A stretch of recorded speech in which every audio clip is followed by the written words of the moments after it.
नमस्कार, आपण पाहत आहात बहुजन हिताय न्यूज, जनसामान्यांचा बुलंद आवाज।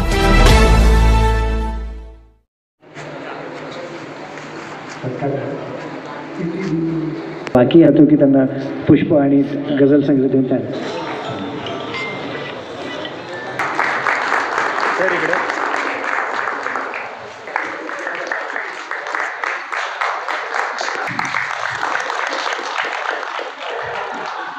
मॅन ऑफ द मॅच जसं मी त्यांना म्हणालो की आमचे मित्र संजय पवार यांचेही आम्ही आभार मानतो आणि त्यांचं अभिनंदन करतो की त्यांनी हा सोहळा इथं आज या एवढा भव्य दिव्य असा हा सोहळा त्यांनी घडवून आणला। सो बरोबरच आमचे मार्गदर्शक रेव बारसवाडकर सर यांचे मी आभार मानतो की त्यांनी इतका वेळ दिला आणि खरं म्हणजे या वयात गझलेसाठी माणूस काय करू शकतो त्याचं एक उदाहरण आहे डॉक्टर रेव बारसवाडकर। एकदा त्यांच्यासाठी आपण टाळ्या वाजवूया। आपतेष्टांना मी विनंती करतो की आजचा गझल मुशायराचा कार्यक्रम या ठिकाणी संपला आहे असे मी जाहीर करतो। धन्यवाद।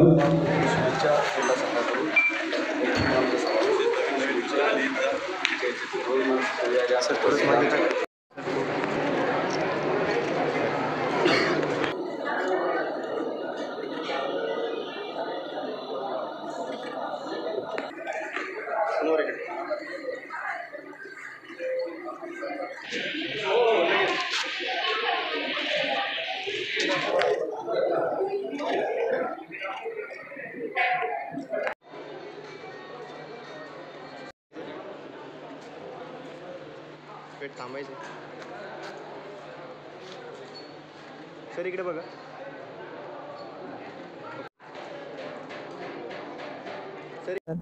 यांचा आज नांगराचा फाळ या गझल संग्रहाचं प्रकाशन झालं। या इथे मोठ्या संख्येनं गझल रसिक उपस्थित होते आणि अतिशय सुंदररित्या हा प्रकाशन सोहळा संपन्न झाला। मी त्यांना पुढील लिखाणासाठी आणि नांगराचा फाळ या गझल संग्रहासाठी सुद्धा खूप खूप शुभेच्छा देते आणि अभिनंदन करते। मी डॉक्टर शेख इक्बाल मिन्ने, अध्यक्ष विश्व गझल परिषद। आज रविवारी 9 मार्चला आमचे मित्र संजय पवार यांच्या नांगराची फाळ या गझल संग्रहाचं प्रकाशन इथे झालं। या कार्यक्रमामध्ये अनेक लोक उपस्थित होते आणि या कार्यक्रमानंतर एक गझल मुशायरा झाला। त्यामध्ये जवळजवळ 12 गझलकारांनी आपल्या रचना सादर केल्या। नांगराची फाळ हा गझल संग्रह एक वेगळा असा गझल संग्रह आहे, कारण या गझल संग्रहामध्ये प्रेमच नव्हे तर शेतकऱ्याचं दुःख, समाजातील विषमता, तरुणांचं दुःख, बेरोजगारी, समाजातील जे स्वैराचार पसरलेला आहे त्याबद्दल अशा अनेक गोष्टी या गझलेतून मांडण्याचा आमचे मित्र गझलकार संजय पवार यांनी केलेला आहे। संजय पवार यांचा हा पहिलाच गझल संग्रह आहे। केवळ 4 वर्षात त्यांनी एक गझल संग्रह प्रकाशित केला आहे आणि मी त्यांना शुभेच्छा देऊ इच्छितो आणि त्यांचं स्वागत करतो की मराठी गझल विश्वामध्ये त्यांनी एक नवीन पाऊल टाकलेलं आहे आणि येणाऱ्या दिवसांमध्ये ते असेच अनेक गझल संग्रह प्रकाशित करतील अशी मला खात्री आहे आणि अत्यंत सुंदर, आशयघन, तरल अशा गझला मराठीतून ते लिहित जातील अशी मी आशा व्यक्त करतो। धन्यवाद। माझं हे पहिलं अपत्य आहे। मी यापूर्वी जरी कविता करत होतो परंतु गझल हे माझं पहिलं अपत्य आहे। आतापर्यंत कविता भरपूर केल्या पण गझल करायची म्हणजे गझलेला थोडे कष्ट उचलावे लागतात। तंत्र आणि मंत्र या दोन्ही गोष्टी सांभाळाव्या लागतात आणि ते मी आधी शिकलो आणि शिकल्यानंतर हे गझल तंत्र अवगत केल्यानंतर मला हा गझल संग्रह काढता आला, नांगराचा फाळ।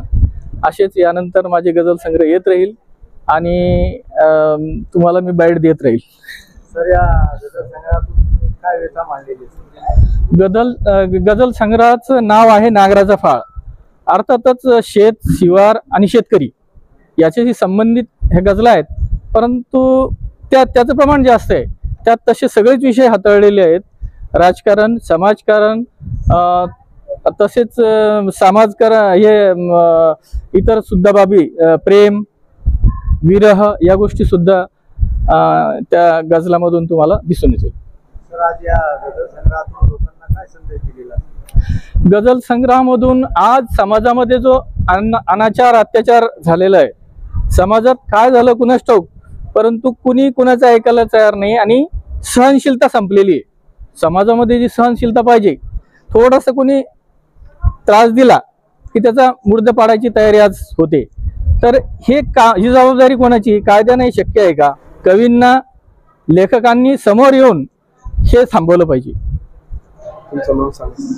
माझं नाव संजय पवार, मी ग्राम महसूल अधिकारी आहे.